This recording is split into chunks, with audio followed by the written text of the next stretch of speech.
Hello there, you beautiful people. So now that we've got Travis fully operational and up and running, there are a few more ways to add things to lists that I want to show you. So the first is just to use the addition operator. As we can tell, this operator has a lot of different uses. So only lists can be added to lists. So for example, if I create a list called A, and I set that equal to 5, 12, 72, 55 and 89. What that's going to do, that's going to be absolutely fine. But if I want to add the number 1 onto the end here, if I try to just type A equals A plus 1, we're going to get a type error. And that's because you can only concatenate lists with lists and not integers. Now the way that we can fix this is, well, first of all, of course, we could just use the append method that I showed you before. Or what we could do is we could type A equals A plus 1, but put the 1 inside a set of square brackets. And that is basically going to say, okay, add to A this list with just the number 1 in it. And that's going to work absolutely fine right there. But what if we want to add a string?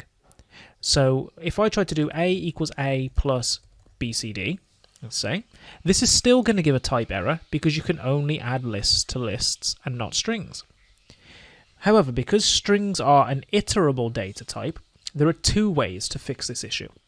So first of all, we could do A equals A plus BCD and put all of that inside a list of its own. And we're going to see that you have just one element added on to the end. But the other option, so that's the first option. The other option is to use the list method. Now this is going to do something quite different. So if I do A equals A plus list of BCD, this is going to do something quite different. We're going to see here that instead of just adding BCD as one whole element, it's added B as an element, C as an element, and D as an element. So each of the elements of the string has been added as its own element to the list. Now you can't get this functionality for integers, and the reason is integers aren't iterable data types, and therefore they can't be converted into lists. So if I try to do A equals A plus list of 1, 2, 3, that's not going to work because, as it says, integer object is not iterable.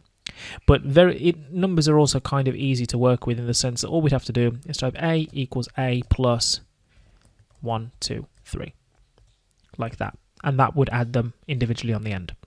There is another trick though when you're working with numbers. Say for example, because I can't convert numbers into lists because they're not iterable, but I can convert numbers into strings. So if I did A equals A plus the string 1, 2, 3, right? That won't work because I'm still just trying to add a string. But if I convert that string into a list, so I convert the number into a string, then convert the string into a list, we now see that we get 3 strings with each of the numbers added onto the end there. So that's another potential option you might want to explore. So I thought I'd throw that in there.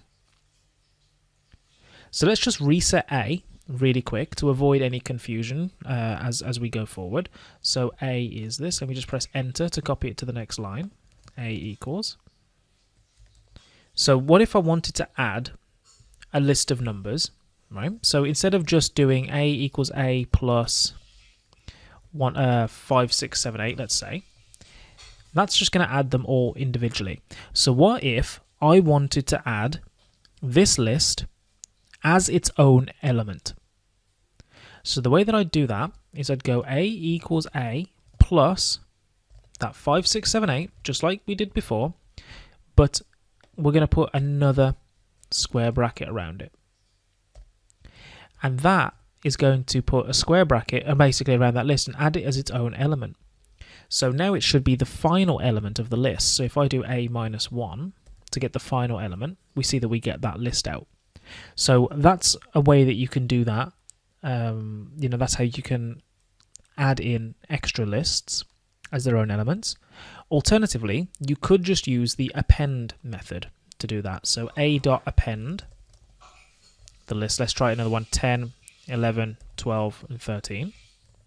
That's just going to add that as its own list again, you see, because I put a list inside of there. So there's loads of different ways to do these kind of things. But there is a very important issue that I want to flag up when you use the append method that can cause big problems if you don't know about it. And this issue is that the append method returns an empty value. So let me show you what I mean. If I have A, I'm just going to reset it again, just up here. So A shows up completely normal. If I do A equals A dot append 10, now if I try to look at A doesn't show up. And the reason is A dot append 10 gave back some empty space. That empty space, because of the assignment operator, was then saved in A, which basically just deleted the data, right? So if I find the type of A now, it's going to tell me none, which is another data type, but it's basically blank space.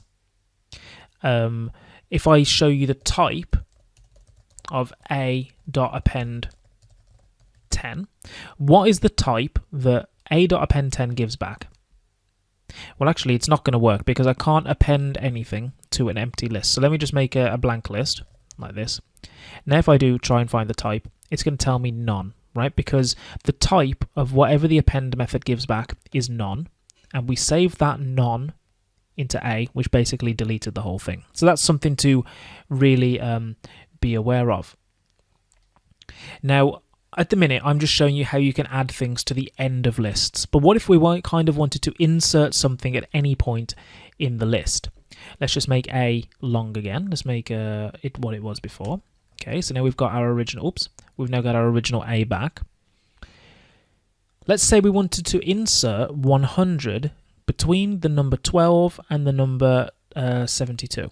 So for that to happen, we want the number 100 to kind of be inserted here, right, and move everything along. Well, here is index 2. So what we can do is A dot insert, right?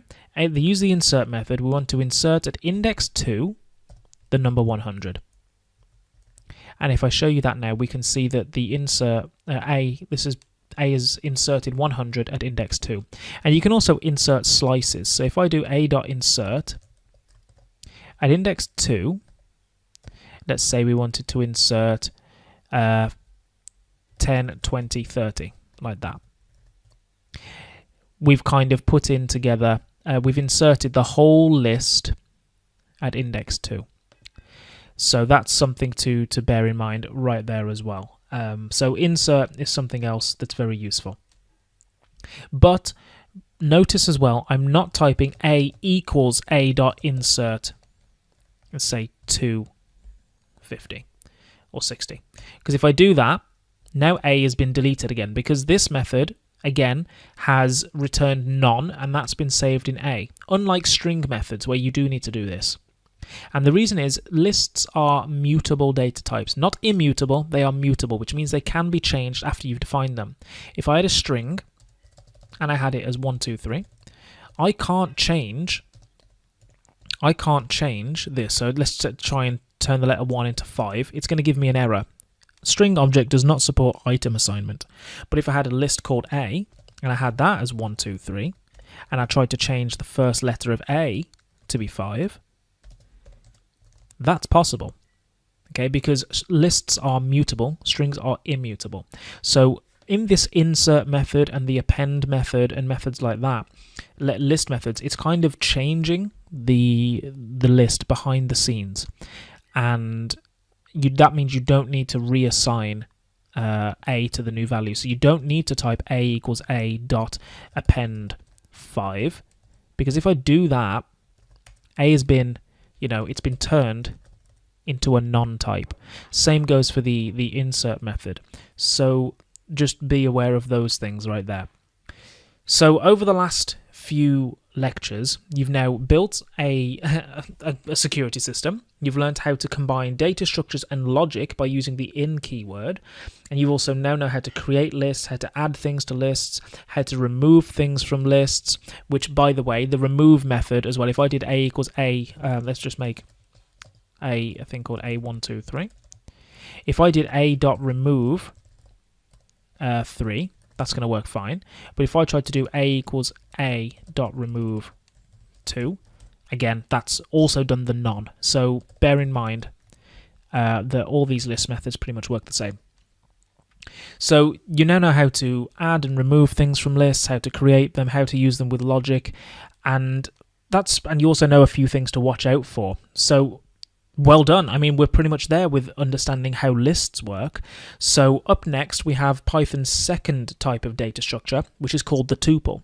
And tuples are very simple. They basically work exactly like lists. So we're pretty almost like lists. There's a slight difference. So we're not going to spend too much time on them. But that doesn't mean they aren't important. They all have their own place. So I'll see you in the next video for some tupley goodness.